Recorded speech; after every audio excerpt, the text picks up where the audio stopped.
Hello everyone, I am Supriya, second year MBBS student. और video पूरी and तक देखना और नए हो तो चैनल जरूर सब्सक्राइब कर लेना। वीडियो प्लीज एंड तक देखना क्योंकि मैं इसमें बहुत इंपॉर्टेंट प्लान बताने वाली हूँ। यार देखो, एटलीस्ट 1 महीने बचे हैं और तुम ये सोचिए अगर ट्राई करना भी बंद कर दो कि हमसे कुछ नहीं होने वाला है, वो तो फिर और बड़ा लॉस है ना।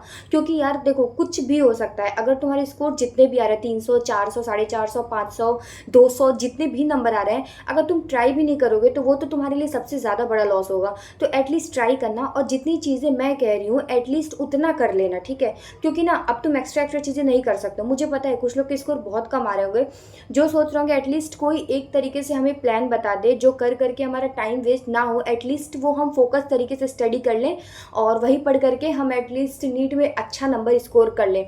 तो मैं तुमको बताऊं, अगर तुमने पहले कभी मतलब ऐसा तो नहीं बिल्कुल जीरो से बिगिनिंग करो, मतलब ठीक है एटलीस्ट एक बार पढ़ा होगा, कुछ ना कुछ कुछ कुछ चैप्टर्स रह भी गए होंगे, पर एटलीस्ट जो भी चैप्टर्स पढ़ा है तो सबसे इंपॉर्टेंट चीज़ें मैं ये बताऊंगी। तो अभी से ही तुम शुरू करो, एक चार्ट पेपर लो और जितने भी इंपॉर्टेंट क्वेश्चंस हैं जैसे कि फिजिक्स में, केमिस्ट्री में, बायोलॉजी में जो इंपॉर्टेंट चैप्टर्स हैं उनको तुम लिख लो। इंपॉर्टेंट मतलब जो सबसे ज़्यादा हाईली वेटेड चैप्टर्स हैं, जैसे कि फिजिक्स, केमिस्ट्री, बायोलॉजी में क्या होता है, कुछ कुछ चैप्टर्स इतने ज़्यादा इंपॉर्टेंट होते हैं कि सिर्फ तुम उनको करके एटलीस्ट सब में, लाइक फिजिक्स में तुम 120 प्लस ला सकते हो, केमिस्ट्री में 120 प्लस ला सकते हो, बायोलॉजी में 300 प्लस ला सकते हो, ठीक है। तो ऐसे कुछ इंपॉर्टेंट चैप्टर्स होते हैं जिनको तुम कर करके ना, जिनका ज़्यादा वेटेज होता है नीट में, तो उसको तुम सॉल्व करके ना तुम ज़्यादा ला सकते हो। जैसे कि मैंने पहले वीडियोस अपलोड किए, मेरे चैनल पे चेक करना, मैंने वेटेज वाइज बायोलॉजी, केमिस्ट्री और फिजिक्स तीनों की अपलोड किए। बायोलॉजी का आई थिंक मैंने नहीं किया, बायोलॉजी की भी मैं कर दूंगी।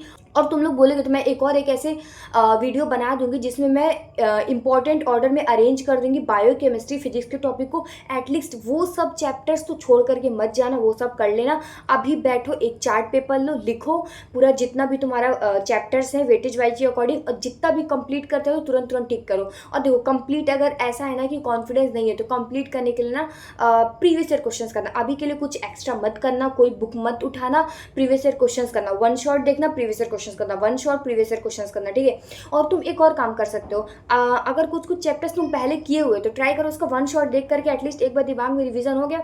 उसके बाद जो साथ साथ में सर क्वेश्चन करते हैं प्रीवियस ईयर क्वेश्चन, उसको भी कर सकते हो। या फिर ट्राई करना ना कि उसको स्किप करोगे ना, थोड़ा टाइम सेव होगा और डायरेक्ट जा करके जो 38 ईयर्स के, या फिर जो भी अभी तो टाइम कम है तो 15 ईयर्स के एटलीस्ट प्रीवियस ईयर क्वेश्चन कर लेना। एटलीस्ट जो भी कंसेप्ट है, टॉपिक है, दिमाग में बैठ जाएगा। क्या होता है नीट में, जो भी रिसेंट के 10-15 साल हैं वहाँ के क्वेश्चन कंसेप्ट बार बार रिपीट होते हैं, तो तुम उस चीज़ को बार बार कर सकते हो। तो एटलीस्ट जितना मैं बता रही हूँ ना इतना तो कर लेना, ठीक है। और कोई भी ऐसे हाई फाई किताब लेकर के मत बैठ जाना। और एक और चीज़ मैं प्रायोरिटी ऑर्डर से बताऊँ कि अगर तुम्हारे स्कोर्स बहुत ज़्यादा कम आ रहे हैं तो ट्राई करो पहले बायोलॉजी में इंक्रीज करें, क्योंकि बायो, इनऑर्गेनिक, ऑर्गेनिक में तुम 1 महीने में बहुत अच्छा स्कोर कर सकते हो। और तुम खुद सोचो, अगर बायोलॉजी में एटलीस्ट 320, 330 तक ला देते हो और ऑर्गेनिक में और इनऑर्गेनिक मिला करके तुम मान लो अराउंड 100 भी ला देते हो, तो तुम्हारे 450 नंबर तो इधर ही से हो गए। और मुझे पता है कि तुम फिजिक्स में एटलीस्ट प्रीवियस ईयर क्वेश्चंस करके जाते हो ना, तो तुम 100 प्लस जरूर स्कोर कर सकते हो।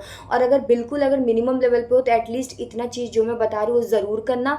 और एक और चीज़ है, तुम लोग देखो अभी जो मैंने बताया कि वन शॉट देखो, लेक्चर देखो, कुछ कुछ चैप्टर्स ऐसे होंगे जिनमें तुमको कॉन्फिडेंट होगा, मतलब जो तुम्हें एटलीस्ट पहले कभी पढ़ा होगा उसको तुम क्या करना, डायरेक्ट प्रीवियस ईयर क्वेश्चंस कर लेना, ठीक है। और अभी ट्राई करना ना कि 10-15 साल के रिसेंट के कर ले, क्योंकि 38 ईयर्स का बैठोगे तो बहुत ज़्यादा टाइम लग जाएगा।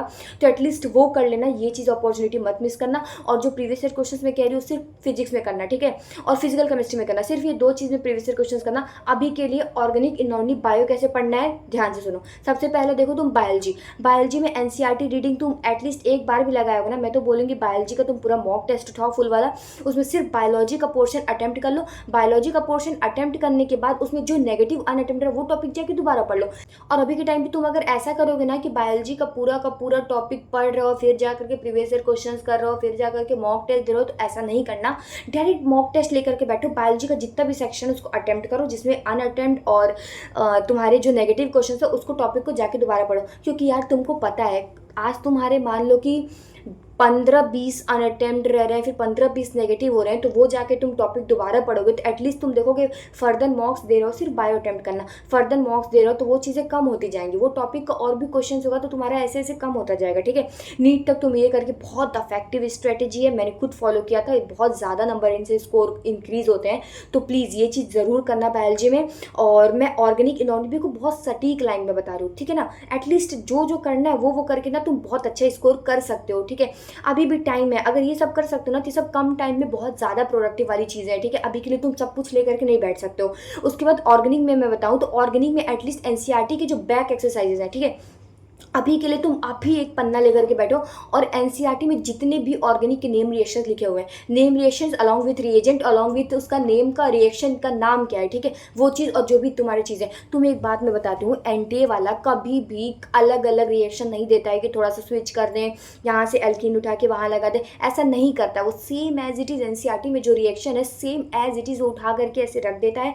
तो प्लीज़ तुम उसको करके ना बहुत ज़्यादा गेन कर सकते हो और ट्राई करो कि सिर्फ और सिर्फ एक पन्ना लो, 2 पन्ने में तुम्हारी पूरी एनसीईआरटी का ऑर्गेनिक रिएक्शन आ सकती है। छोटा छोटा लिखो, पूरी 2 पन्ने की तैयार जाएगी, उस पन्ने को तुम पढ़ोगे ना तो तुम ऑर्गेनिक में 80% 90% क्वेश्चन कर लोगे। क्योंकि ऑर्गेनिक में ना देखो, अगर किस्मत अच्छा हो ना सिर्फ नेम रिएक्शन पार्ट से आया ना तो तुम 100% क्वेश्चन भी कर सकते हो, क्योंकि ऑर्गेनिक में मोस्टली तुम्हारा नेम रिएक्शन वाले पार्ट से आता है। अगर वो सॉल्व कर लेना तो तुम्हारे लिए बहुत ज़्यादा बेनिफिट होगा। और ये करने के बाद तुम क्या कर लेना, डायरेक्ट से बैक एक्सरसाइज एनसीईआरटी कर लेना। देखो पूरा टेक्स्ट पढ़ने की जरूरत नहीं है ऑर्गेनिक एनसीईआरटी की। अभी अगर कुछ नहीं पढ़ा है तो बायो ऑर्गेनिक में पूरा टेक्स्ट पढ़ने की ज़रूरत नहीं है। एटलीस्ट तुम वो जो भी बैक एक्सरसाइज एनसीईआरटी के वो जरूर कंप्लीट कर लेना यार। और इनऑर्गेनिक की बात मैं बताऊँ तो इनऑर्गेनिक में ना जैसे कि तुम एनसीईआरटी की रीडिंग करो, प्रीवियस ईयर क्वेश्चन ज़्यादा फ़ायदा नहीं होगा। तुम ट्राई करना एनसीईआरटी का ही मल्टीपल रिविजन्स दे। और एक और ट्राई करना कि मान लो एनसीईआरटी तुम बार बार पढ़ रहे हो ना तो तुम साइड में ना उसके लिख लो पॉइंट्स जो भी है एनसीईआरटी के, जो भी पैराग्राफ्स हैं उसमें ना जो भी छोटे छोटे पॉइंट्स को किनारे लिख लो, तो वो रिविजन करने में ज़्यादा आसान रहेगा। तो ओवरऑल ये सब करने के बाद तुम्हें फुल सिलेबस मॉक्स देना है। देखो अभी टाइम कम है, फुल सिलेबस मॉक से सीखोगे तो बहुत ज़्यादा सीखोगे। जो चैप्टर तुमने पहले से किया हुआ है तो मैं तो बोलूँगी उसको अभी साइड रख दो। जो चैप्टर बिल्कुल नहीं है उसके लिए तुम प्रीवियस ईयर क्वेश्चंस और ये कर लो, ये वन शॉट देख लो लेक्चर। अगर कंसेप्ट स्ट्रॉन्ग है तो डायरेक्ट प्रीवियस ईयर क्वेश्चंस कर लो और उसके बाद डायरेक्ट तुम आ जाओ मॉक टेस्ट देने में। और एक और इंपॉर्टेंट चीज़ मैं बताऊँ, फिजिक्स का बात करूँ तो फिजिक्स के 11th अगर तुम्हारी वीक है तो उसमें थोड़ा टाइम लगेगा। पर एक और चीज़ है, 11th की फिजिक्स से उतना ज़्यादा वेटेज नहीं है, 12th का फिजिक्स ज़्यादातर आता है। तो नीट में क्या करो, फिजिक्स में एटलीस्ट जो प्रीवियस ईयर क्वेश्चन है 12th के सिर्फ प्रीवियस ईयर क्वेश्चन करो, वन शॉट देखो प्रीवियस ईयर क्वेश्चन करो फिजिक्स में। और फिजिकल केमिस्ट्री में भी यही चीज़ करना। फिजिकल केमिस्ट्री में तो पीवाईक्यू से बाहर कभी आता ही नहीं है। पीवाईक्यू में सेम क्वेश्चंस नहीं, पर वो जो उसमें फॉर्मूलाज रहते हैं उनसे बाहर कभी भी नहीं आता। एटलीस्ट तुम वो चीज़ कर लो।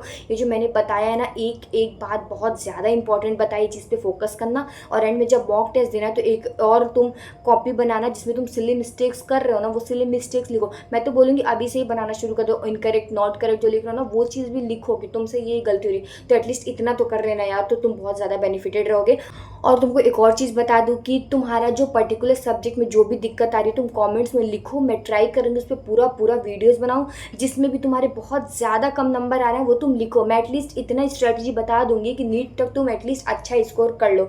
और मैंने जो बोला अभी के अभी तुम बैठ करके पूरा चार्ट पेपर पे जो भी सीक्वेंस है वेटेज वाइज ऑर्डर में जो सीक्वेंस है वो लिखो। प्लीज़ अभी बैठ करके लिखो, लिख करके अपने स्टडी टेबल पे पेस्ट कर लो। और एक और चीज़ यार सुनो यार, एक बार एमबीबीएस मिल गया तो तुम खुद सोचो ना, ऐसे मतलब दिमाग में कभी भी हमारे टेंशन नहीं रहता है कि अब और कुछ करना है, अब और कुछ करना है। ऐसा लगता है कि हाँ ठीक है, एटलीस्ट पेरेंट्स के पास भी सेटिस्फेक्शन है, पेरेंट्स तुम्हारे पीछे पड़े नहीं रहेंगे कि तुम ये करो वो करो।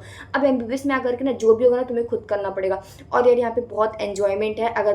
अगर तुम जानते हो कि तुम्हें एन्जॉयमेंट कैसे लेना है, खुद को खुश कैसे रखना है, तुम जान गए ना तुम्हें ज़िंदगी बहुत सॉर्टेड है। बहुत मतलब यार पहले मुझे लगता था कि यार एमबीबीएस बहुत डिप्रेसिंग है, लेकिन अब मुझे लगता है कि नहीं यार, बहुत कुछ इसमें एक्सप्लोर करने के लिए, बहुत कुछ तुम एक्सप्लोर कर सकते हो। तुम स्पोर्ट्स में बहुत कुछ एक्सप्लोर कर सकते हो और आर्ट हॉबीज़ जितने भी हैं सब कुछ एक्सप्लोर कर सकते हो। तुम अलग अलग कॉलेजेस में, इवन एम्स दिल्ली तक कॉलेजेस में, वीएमएमसी हर जगह जा करके फेस्ट में अपना टैलेंट तुम दिखा सकते हो, जो भी तुम्हारे टैलेंट है। इवन एडिटिंग तक, गेम तक, जो भी ऑनलाइन गेम्स यहाँ पे जगॉन सब कुछ होता है। ऑनलाइन गेम्स जो भी टैलेंट है ना तुम उसको एक्सपोज कर सकते हो। तो ट्राई करो ना एटलीस्ट 1 महीने बैठ करके इतना इंपॉर्टेंट चीज़ें पढ़ लें ताकि हम कॉलेज में पहुंच जाए। नॉट इन एम्स, लेकिन अगर मेडिकल कॉलेज में भी पहुंच रहे हैं ना तो बिल्कुल वर्थ इट होगा। तो प्लीज़ इस चीज़ पे बहुत ज़्यादा फोकस करो और मुझे पता है कि तुम ये कर लोगे। ध्यान रखना और भी तुमको जो भी डाउट्स हो, जितनी भी दिक्कत आ रही है तुम कॉमेंट्स में लिख देना। मैं उस पर ना ट्राई करूंगी पूरा लॉन्ग फॉर्म वीडियो बनाओ, तुम्हें बहुत अच्छे से गाइड करूं। तो प्लीज़ प्रेशराइज मत होना, जो मैं कह रही हूँ एटलीस्ट उतना फॉलो कर लेना नीट देने से पहले।